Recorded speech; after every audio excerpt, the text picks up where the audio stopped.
Good morning. Wow, that's loud. How's everybody today? Good. So before I start this, I want to tell you a little bit about myself. And when I learned about the topic today, Disrupt by Design, I was like, okay, that's great. Because I've spent most of my career looking at how do we disrupt, especially when we think about systems of education. How do we disrupt a system that wasn't designed to meet the needs of the students that we have in our classrooms today? And in my own journey of life, the things that I'm going to share with you, I use every day. So this isn't just a theoretical conversation that we're going to have. It's really wrapped around how do we build skills?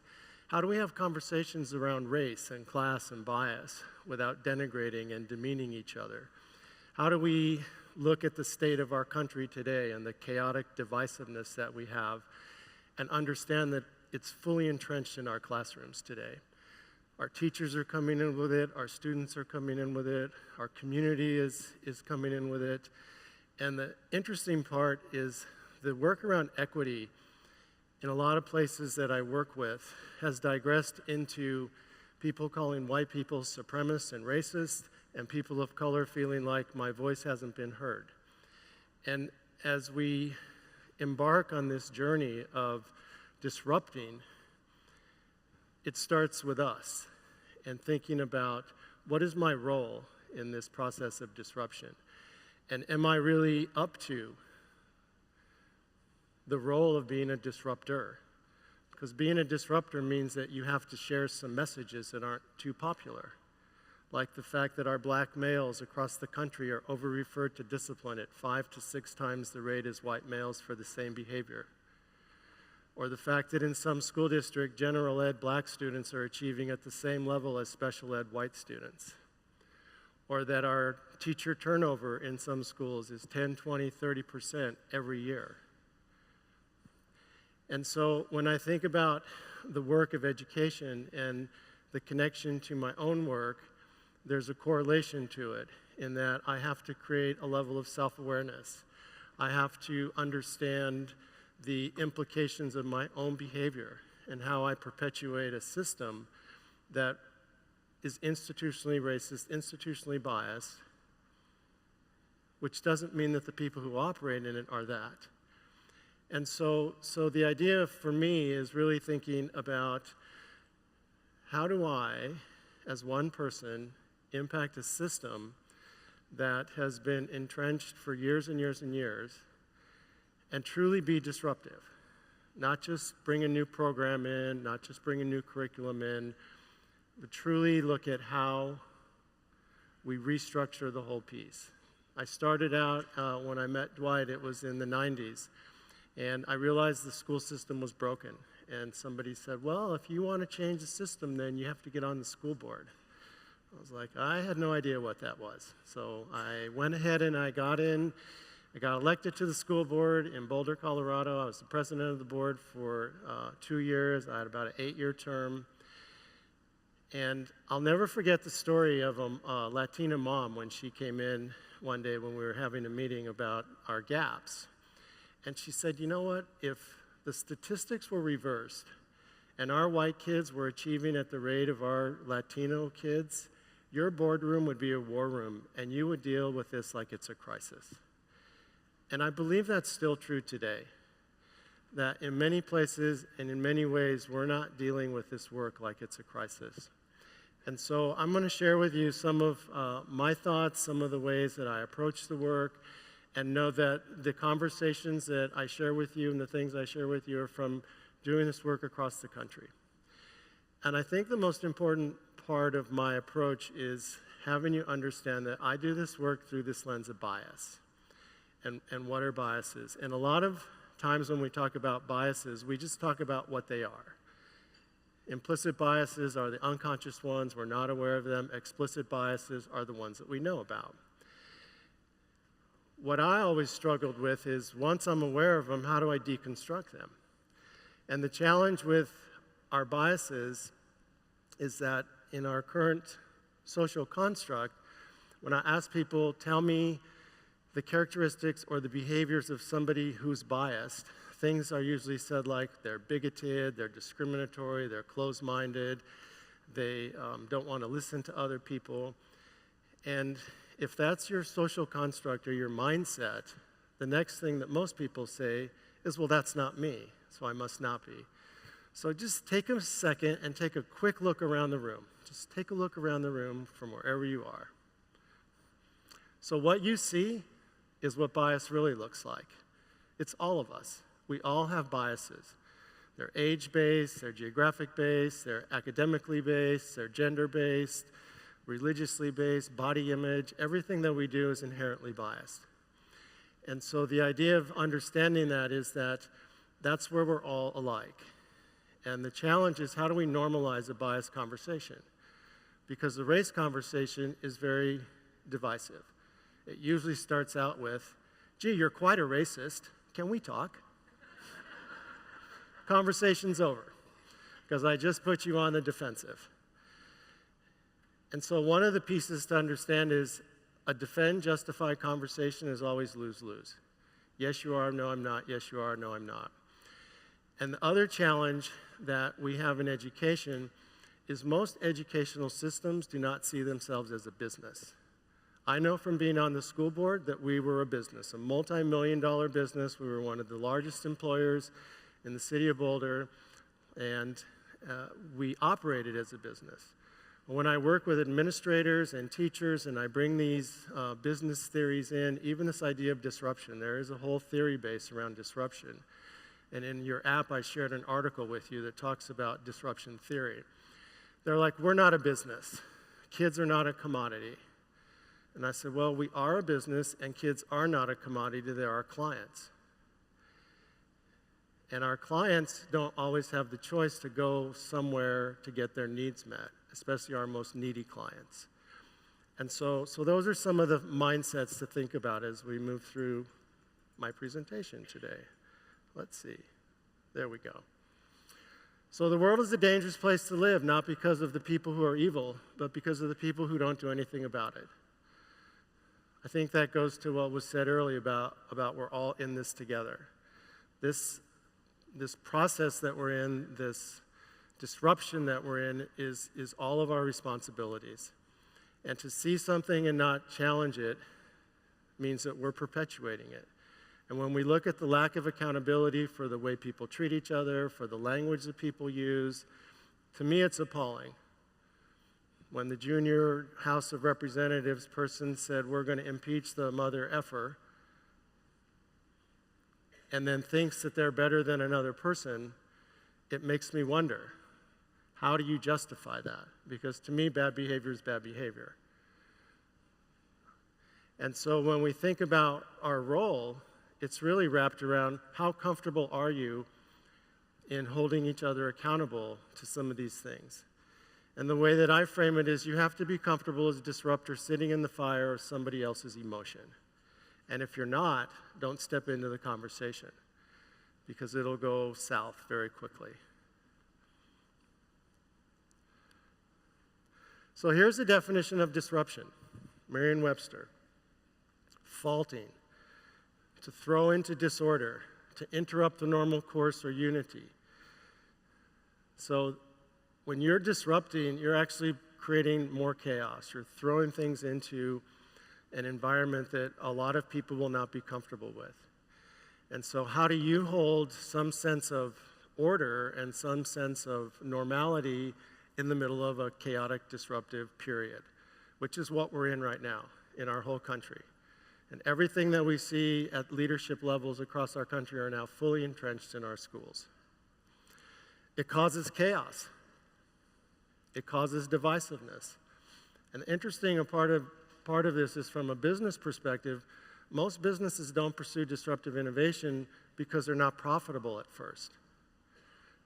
So even thinking about that as a business structure, how do you create disruption knowing that it may hit the bottom line in a way that you don't want to at first? What happens after that, though, is when you have those innovations in place that you created from the disruption, you rise up all the way even further to the top than you already are. So you may wonder what this has to do with education. I like cars. I have a bias against bad drivers, by the way. And here's why. So one of the things about biases that's important to understand is that our biases have an origination point. And the origination point is actually the place where our biases started, where we had an experience, where we had an interaction, where we were given a narrative, and it created a bias that we live through, that we see and confirm as adults. So when I was 16, 17 years old, I actually grew up in Orange County, just a little bit away from here, and I had a 1969 Camaro with a 396 engine that was so fast that I had no right having it because I had no barometer of what I was doing, and I raced it crazy all over my neighborhood, and I actually had a revolving door into juvenile hall. That's a whole other story. But it does tell you that a little bit that I was not on this trajectory when I was young. I had to learn, relearn, unlearn, relearn, all of the things that I'm sharing with you today. So what this has to do with is that Model A, and the overarching theme of this is that you have to understand the historical context of what we're operating in, both from a systemic perspective and from a racial perspective. So that Model A represents the educational system. It was started in the late 1700s, early 1800s. It was designed to teach white males, taught by white males, created by white males. Now, we could say, were they racist? I don't know because I wasn't there. I don't know the conversations they had. All I know is that was the construct of education when it started. So that's the Model A. This 12,000 horsepower dragster engine is what we continue to do from a programmatic perspective in education, where we keep trying to buy the right program. Let's buy the right curriculum. Let's buy the right whatever it is. And we put it in there. And if you put that engine in that car and put your foot on the gas, that car would disintegrate. Systemically, many of the things that we do in education are still in the 1800s. The other part of this to understand is when education started, women were not allowed to teach. They were given the permission to teach by men in about 1830, and if you were pregnant or got married or smoked, you were fired. And women got paid less at that time than men did. So it's important to understand this because systemically, much of what we do today is still wrapped up in the 1800s. The hierarchy of a governance structure is a remnant of the 1800s. In the hierarchy, everything goes this way. In a matrix, everything goes this way and this way in terms of communication. And so really understanding the history of that is really important. And even understanding that back in those days, if you taught a black person to read, you were imprisoned or lost your land. And these white men are the ones that created the majority of the systems that we operate in today. This is what education looked like in the 1800s. All white men taught by white men. This is what it looks like today. This is why this work is so important. It's because these are our kids, these are our educators, and we haven't really shifted a lot in terms of how we do education. So the current state, this is another important historical and factual piece to understand. This is in Colorado, where our teachers are striking for better pay. That's happening across the country, where teachers are saying, we want to be more valued, we want to be more respected, we want to be paid a living wage. These are some things in terms of some race issues. This one is in the western slope of Colorado, Confederate and Nazi flags. They wanted to make sure that they knew the Nazis are not welcome on the western slope. A shooting victim's mother wants gun control and not prayers. This one was especially intriguing to me. It's an initiative in Georgia called Stop the Bleed, where in schools in Georgia, they're actually training our students how to apply tourniquets to their kids, their colleagues, their peers, their teachers who have been involved in a school shooting.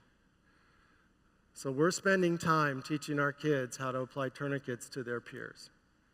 in schools today. And I was watching all this on a news program, and the last thing the reporter said was, well, that's the world we live in. And I thought, well, why should we accept this as our current state? Because that is the world that we live in. And the teachers that you're interacting with, and the superintendents and the leaders that you're interacting with, I guarantee you, they were not trained in college to do school shootings. They were not trained about how to have race conversations. And when we bring in this whole idea of trauma and socio-emotional learning, it's counterintuitive to the way that we operate in an assessment-driven culture. And so part of what you're fighting with is most schools are measured by test scores. What we're talking about with social-emotional learning is relational. It goes back to Patrick Lencioni's work about vulnerability-based trust. And how do we create vulnerability-based trust systems? When in most schools, number one, they don't have enough professional development time, and number two, they don't spend time getting to know each other. When I go into schools and spend 3 hours with them, it's typically the most time they've spent in the whole school year getting to know each other. In fact, in most schools, when I ask them, how much time in the last month have you spent building relationships with others? Not talking about curriculum, instruction, DDI, or any of those things. It's typically between 0 and 30 minutes. So we're asking them to do with students what they don't do with each other, which is get to know each other. And so understanding all of this, I think, is really key when we talk about equity work, because the systems that we have weren't designed for it. These are just a few of the things that I've come up with over the years that we need to start to work with. Seat time. Seat time is archaic. To say that a child who sits in a seat 182 days in a school year can graduate from high school reading at an 8th grade level, I think it goes back to Heath's point that they graduate, they're not ready for college or career.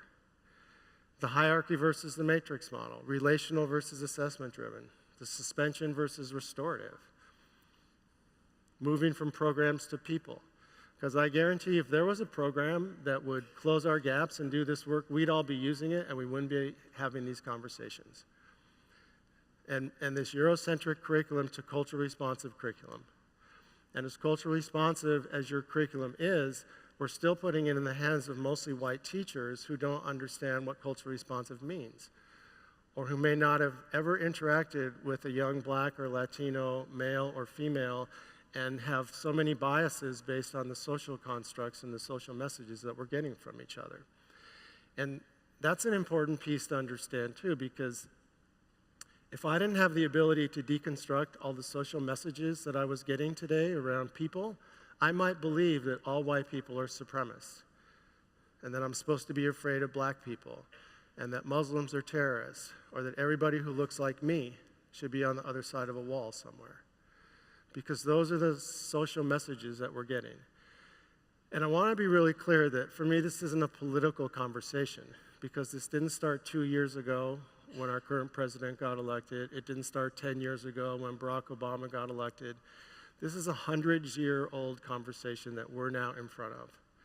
And we're now in a position to lead the dialogue. And so how do we move conversations like this? Because every one of the school districts that I've visited in this country are struggling with all of these conversations. The current system was not designed to be equitable, nor was it designed to use culturally responsive pedagogy and practices, because its origination was for a homogeneous, white, similar socioeconomic status group. And so that's the challenge. And when you look at that quote around culturally responsive education recognizes, respects, and uses students' identities and backgrounds as meaningful sources, it's a challenge. The other part of culturally responsive pedagogy is that the school adapts to the culture of the kids versus making our kids adapt to the culture of school. And so there's a lot of work to do. And you can choose any of these conversations you want to get into. So to create, build, market, sell equity, you have to be doing your own work, personally and organizationally. You have to start to understand what your own biases are, how stereotypes impact your ability to engage authentically with each other. In the bias work, the conversation that I ask is, do my biases inhibit or enhance my ability to be an authentic relationship? An authentic relationship is defined as getting to know you for who you are versus the story that I'm making up about you. And it's also thinking about how we use judgment and shame and blame to have these conversations, because judgment lives up here in my head. And as soon as I start judging you, I'm no longer present with you because I'm interacting with you based on the story that I'm making up about you. And so when I have new skills, I can become aware. So this isn't about stopping judging. Bias awareness and deconstruction is not about being unbiased, because there'll only be one time when I'll be unbiased. When do you think that is? When do you think it is?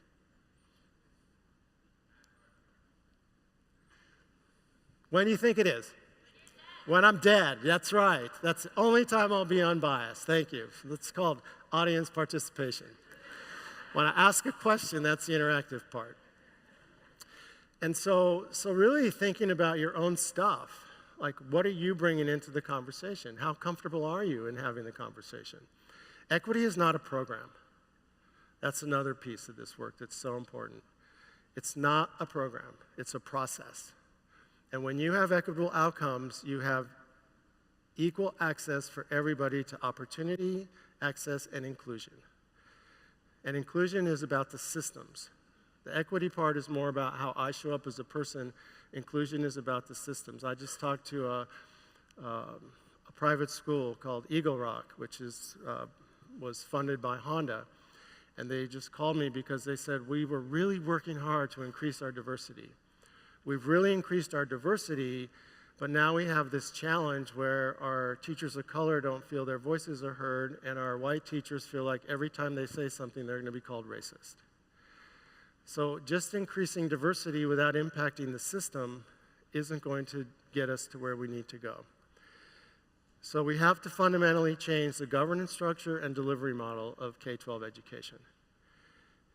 And that's the big challenge, because some people are really comfortable with where it is. Some people are okay with a 50% graduation rate. In Denver Public Schools, we celebrate a 69% graduation rate. I personally don't celebrate it because I think that's appalling. It means that somebody's child is not going to make it. And this whole idea of how we redefine schools, calling them charter schools, innovation schools, pathway schools, in my opinion, perpetuate the status quo under the guise of something new. They're still selective. And many charter school models, many non-charter school models actually continue to perpetuate that school-to-prison pipeline by the ways that we do things, because they all operate them under the same institutionally biased Eurocentric system. And I think that's the biggest challenge, is that there's a real desire to change, and yet there's not the time to really talk about how do we do that. So how do you offer that level of support to schools that know they need to change, that know they're not serving the needs of all their kids, but don't always have the ability or the time to be able to do that?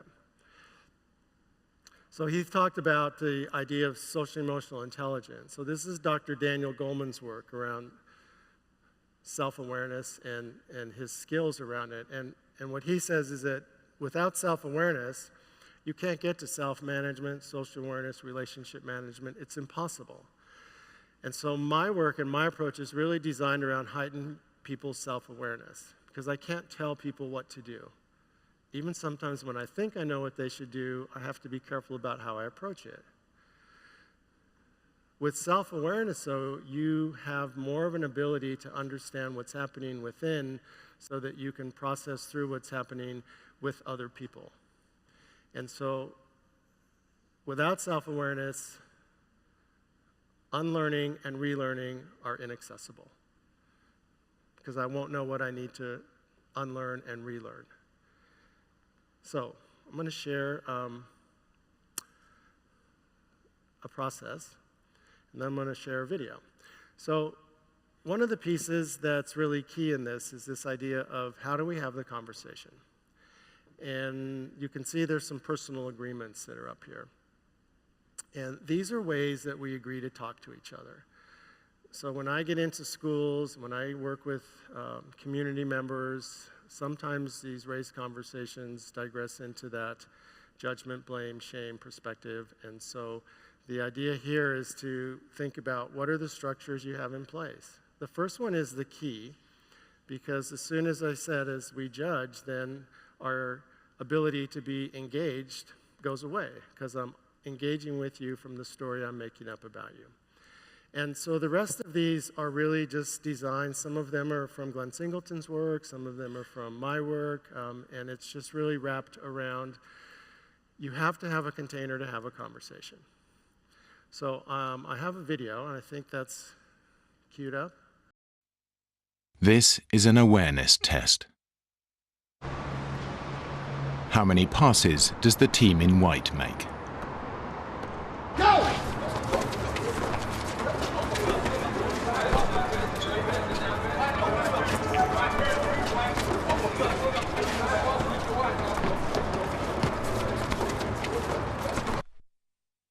The answer is 13. But did you see the moonwalking bear?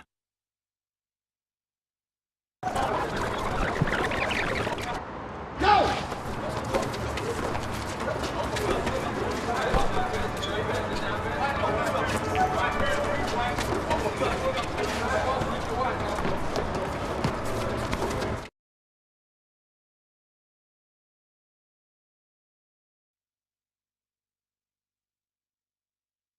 The message, though, is that if our lens is right here, we're missing out on everything on the periphery.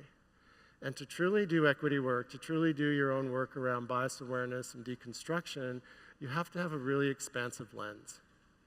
Because without that, it's not going to happen.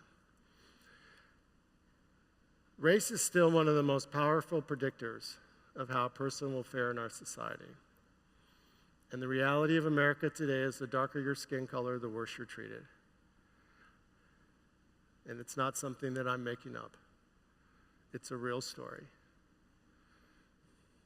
And for most white folks, they don't have to have a conversation with their kids when they're this big about what to do when an authority pulls you over, or how to hold your hands, or how to speak to somebody. Because for somebody who looks like me, for my black friends and colleagues, those kind of things could be life or death. And that's a reality. And our discipline disproportionality in our schools is wrapped around this racial aspect.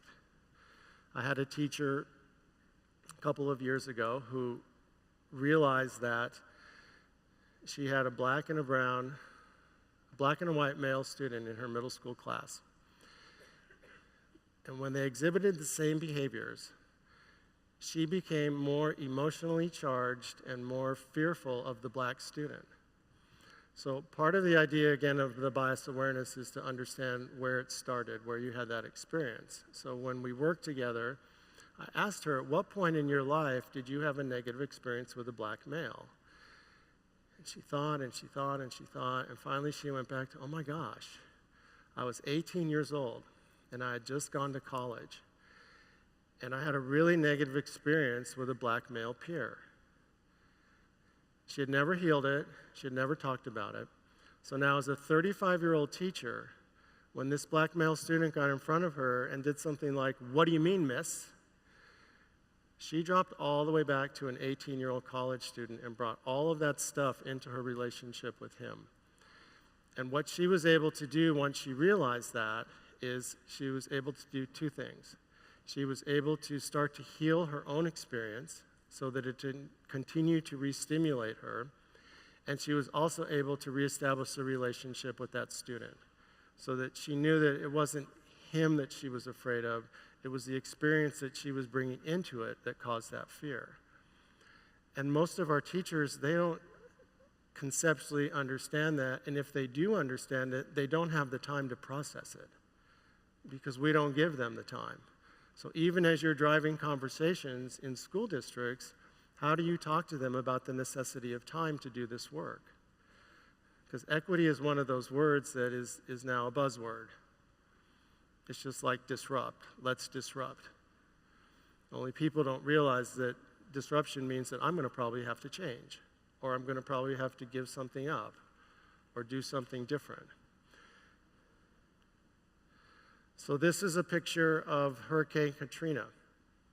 And if you can't read it, the picture on the right is two white folks, and it basically says, 2 residents wade through chest-deep water after finding bread and soda from a local grocery store. And on my left is a young black male, and it says, a young man walks through chest-deep floodwater after looting a grocery store. So the white folks are finding food in Hurricane Katrina, and the young black male is looting the grocery store. So if you don't think we're socialized to this on a daily basis, then we're just not paying attention. These are things that are happening every single day. I work a lot with parents in the community, and they say, well, how do I help my children deal with some of this stuff? And my first question always, well, what do you have on the TV when you're making breakfast for them, when you're getting them ready for school? Typically, it's CNN, MSN, Fox News, something like that. That's the first thing, turn all that stuff off. Because they're going to listen to it in the back of their head, and then they're going to walk out and have no way to process it. So this work that I'm sharing with you is from Dr. John Powell, and he's from the Haas Institute in Berkeley. And what he talks about is this notion of targeted universalism. And what targeted universalism is that you create a goal or a benchmark for a targeted group of students that works for all students. So you could look at discipline disproportionality and say that we want to have no suspensions for tier 1 types of infractions. So tier 1 infractions or level 1 infractions are the mostly subjective infractions around being disrespectful or being disruptive. And most of our black and brown males are the recipients of that subjective behavior. And so if you were to say we want 0 suspensions at that level, then the strategies that you would put in place for that targeted group are universal in that they could be applied to all groups. And so the idea of his work is that you have to look at the individual, the institutional, and the structural. And the structural is wrapped around this idea of opportunities in the community. It's an opportunity gap. So looking at, if you think of the different communities that you all represent, the different cities that you go to, where do you have places that have more opportunities to healthcare, to libraries, to transportation, where others don't? Because that plays a factor. And when we talk about bias, it's essentially a cognitive dissonance, where our behaviors don't match our belief system. And I figured out a really easy way to explain that by asking you 2 questions. So if this pertains to you, raise your hand. How many of you believe that texting or talking on your phone while driving is dangerous? Raise your hand if you believe that to be true. How many of you have ever texted or spoken on your phone while driving? Raise your hand. So that's called cognitive dissonance. At its simplest form, that's what biases are. They're a cognitive dissonance where our belief system doesn't match our behaviors. And when we get into racism, we have to think about the systems that are in place. And so I'm going to finish up with an activity that I'm going to have you do, because this is a skills-based approach to the work. And one of the greatest skills that I've learned is around listening. And so I'm going to ask you a question around that second bullet. And if you have ever done this before, raise your hand. Have you ever had a conversation with somebody where you were thinking about what you wanted to say before they were done talking? Has anyone in this room ever done that? So if I'm having a conversation with you and I start thinking about what I want to say before you're done, I should just say, you know what, that's kind of interesting, but I'm not listening to you anymore, and I'm ready to tell you what I think. Now, we wouldn't say that because that would be rude, and yet the reality in my brain is that as soon as it kicks in to think about what I want to say, my ability to deep listen is over, because I'm up here in my head. So I only have a few minutes left, but I want to do a really quick activity with you, and I want you to pair up with somebody. And I'm only going to give you about a minute. And what I want you to talk about is what is your role in being a disruptor? How prepared are you? What do you think you need to do? And there's only one rule, and that's for the listener. So if you pretend somebody's standing in front of me, I'm going to listen to them just like this for the whole minute.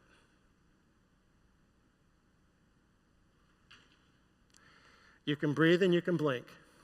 No laughing, no smiling, no head nodding, no eye rolling, no high-fiving, no, oh yeah, I did that too. And if they finish up, then you just sit there in the quiet. So pair up with somebody really quick. I'll give you the prompt one more time.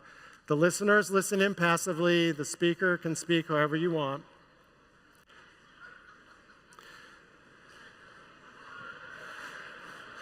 All right, so don't start yet.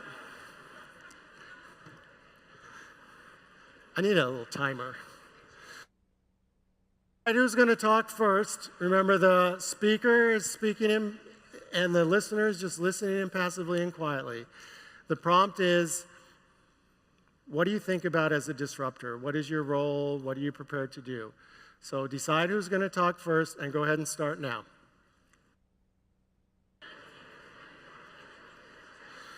So a couple of points I want to make about that. Number one, the work of equity and inclusion, it's rooted in relationships and it's skills-based. The idea of that quick exercise is a couple of things. We make a lot of assumptions about body language cues. And assumption is basically a story that I make up in my head about what's happening. And when you take away that level of this and this kind of thing, then people can drop into a train of thought that allows them to have a full conversation. And the idea of deep listening is really thinking about how are you taking in what you're hearing? How is the other person processing what you're hearing? How are we taking somebody's train of thought and not interjecting it with our own stuff? So I could be hearing a conversation with somebody and say something that's culturally correct and say, oh yeah, I did that too.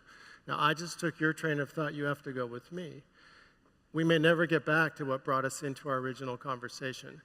And the idea of that is thinking about what are the skills that you need to enhance to be able to fully do this work, because equity and inclusion work is rooted in relationships. The system that we operate in is rooted in assessments and numbers. So as you embark on this journey of disruption, just think about that. And the last piece I'll end with is I was in a school in another district in Colorado last week, and we did some work, and one of the teachers came up to me afterwards, a white teacher. And she said, I've been in this district for 10 years, and for 10 years, all I've heard is white people are the problem, white teachers are the problem. I was so happy that you said that we are actually the solution. So what I will end with is to say that the solution is out there. The answers to these issues that we're facing in education are in this room. It's just a matter of tapping into it. So I appreciate the invitation here. I hope I hit the bar for the Barber level of excellence.